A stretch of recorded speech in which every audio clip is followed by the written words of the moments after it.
Ya, selamat siang Ibu Susi, Bu Indri, dan juga teman-teman sekalian. Saya Adhika Bni Nurani dari kelas 11 MIPA 2, presensi nomor 1, akan menjelaskan respons tubuh terhadap stimulus stres. Nah, perlu diketahui salah satu contoh dari stimulus stres adalah ketika kita hampir ditabrak oleh sebuah mobil yang mengarah ke arah kita. Jadi ketika kita hampir ditabrak gitu, kita berhasil menghindar.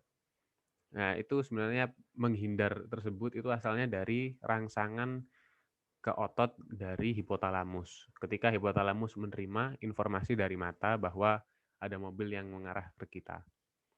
Nah, namun yang unik adalah ketika kita sudah menghindari mobil tersebut, kita mengalami sesuatu yang disebut sebuah fenomena yang disebut fight or flight response, dan termasuk stres jangka pendek. Seperti nafas kita terengah-engah, kemudian jantungnya berdetak lebih cepat. Nah, ini salah satu contoh stimulus stres.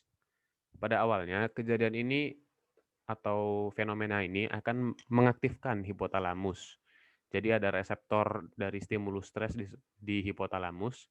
Nah, kemudian hipotalamus akan mengirimkan sinyal ke adrenal medula. Adrenal medula itu yang ini. Nah, sinyalnya itu langsung dari sistem saraf gitu ya. Jadi sistem saraf, kemudian ke sumsum tulang belakang, kemudian langsung ke adrenal medula. Jadi emang cepet gitu. Itulah kenapa dia namakan jangka pendek, karena cepet nyampainya. Kemudian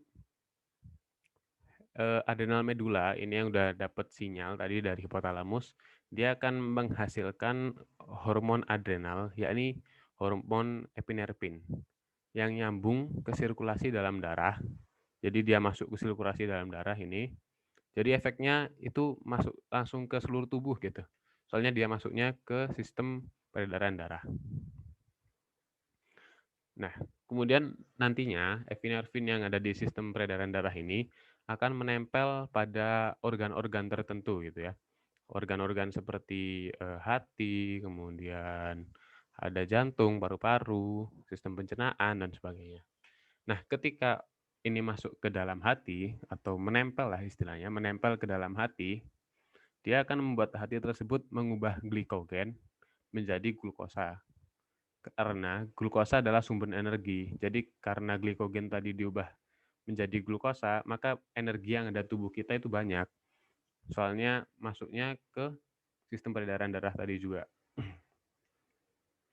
Nah, kemudian ketika epinefrin ini masuk ke paru-paru, itu akan membuat paru-paru kita bernafas lebih cepat gitu, karena adanya epinefrin.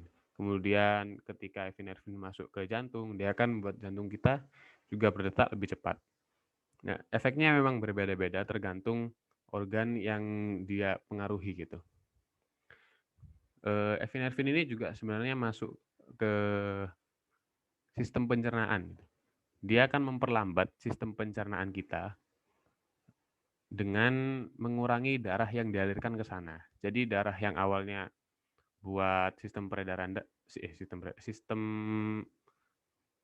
sistem metabolisme gitu, itu dikurangi dan dipindahkan ke otot-otot kita agar otot-otot kita bisa bekerja lebih dengan syarat sistem pencernaan kinerjanya dikurangi. Nah, ketika adrenal medula ini digunakan terus-menerus, maka hipotalamus ini yang ada di atas ini tadi, dia akan mengaktifkan bagian lain dari adrenal. Jadi ini tadi ada adrenal medula. Nah, di luarnya ini ada adrenal cortex, seperti yang gambar kanan ini.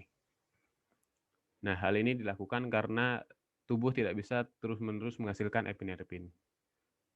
Nah, nanti hipotalamus akan mengeluarkan hormon. Hormon tersebut masuk ke anterior pituitary, kemudian di pituitary dia akan menghasilkan ACTH. Nah, ACTH ini akan masuk atau bergerak melalui sistem peredaran darah. Itulah kenapa dia namanya stres jangka panjang, karena memang proses untuk ACTH melalui sistem peredaran darah, kemudian ke adrenal cortex, kemudian sistem peredaran lagi itu lama. Nggak seperti yang masuk ke adrenal medula. Ini kan sistem saraf, jadi cepat. Kalau ini melalui darah. Kemudian nanti ACTH tersebut akan masuk ke adrenal cortex, di mana adrenal cortex nanti akan menghasilkan 2 jenis hormon, yakni mineral corticoids dan glucocorticoids.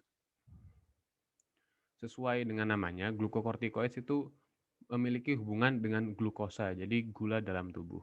Nah, salah satu contohnya adalah kortisol. Nah, kortisol ini sebenarnya ada manfaatnya, yakni mengurangi peradangan. Namun, dia juga akan mensupres atau melemahkan sistem imun tubuh kita. Jadi, ketika seseorang mengalami stres, dia akan lebih rentan terkena virus dan juga penyakit lain. Itu juga menjadi alasan kenapa orang-orang yang kena virus COVID ini jangan sampai stres gitu, nggak boleh panik. Karena sistem imun tubuh mereka akan melemah. Tidak hanya itu, kortisol ini juga meningkatkan kadar gula darah. Karena dia ingin melindungi bagian terpenting, yaitu otak, dan mensuplai otak terus-menerus. Nah, suplai untuk otak atau makanannya adalah glukosa. Nah, efek dari banyaknya glukosa yang dibuat, yakni dia bisa meningkatkan kadar glukosa yang ada dalam tubuh. Jadi, seorang yang stres secara jangka panjang itu bisa terkena diabetes dan memicu komplikasi lain pada tubuh. Ada juga efek degenerasi tulang dan juga sebagainya.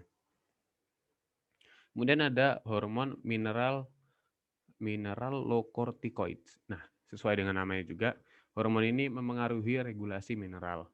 Kalau gluko tadi kan mengaruhi glukosa, kalau ini mengaruhi mineral. Salah satu contoh mineral corticoid adalah aldosteron. Nah, aldosteron ini nantinya akan memengaruhi mineral dalam tubuh seperti sodium atau garam dan juga potasium.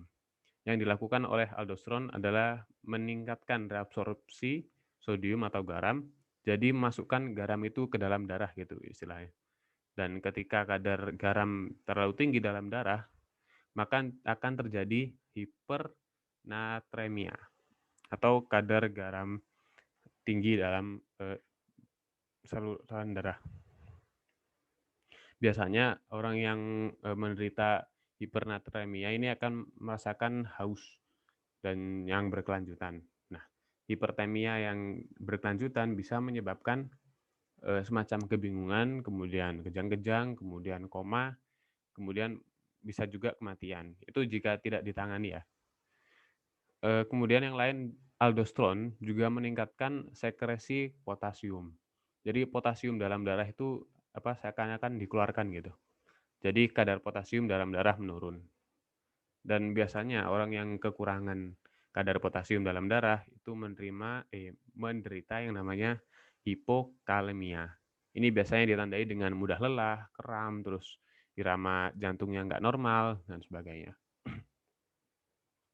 Nah, kedua perubahan ini, yang tadi aldosteron itu membuat dua perubahan ini, akan menambahkan absorpsi cairan dalam tubuh.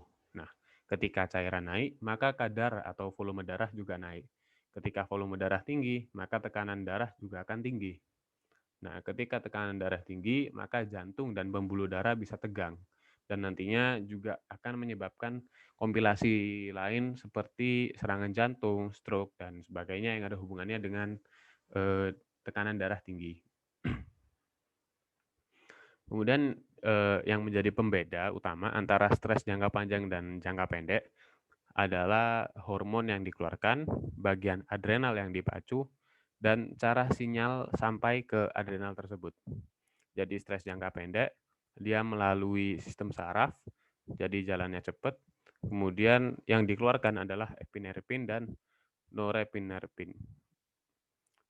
Sedangkan stres jangka panjang yang dihasilkan adalah mineralocorticoids dan glucocorticoids melalui ACTH yang ada di saluran darah dan dihasilkan oleh adrenal cortex. Mungkin itu sekian penjelasan dari saya. Jika ada salah mohon dikoreksi dan jika ada pertanyaan mohon ditanyakan ke gurunya. Saya akhiri, sekian. dan terima kasih.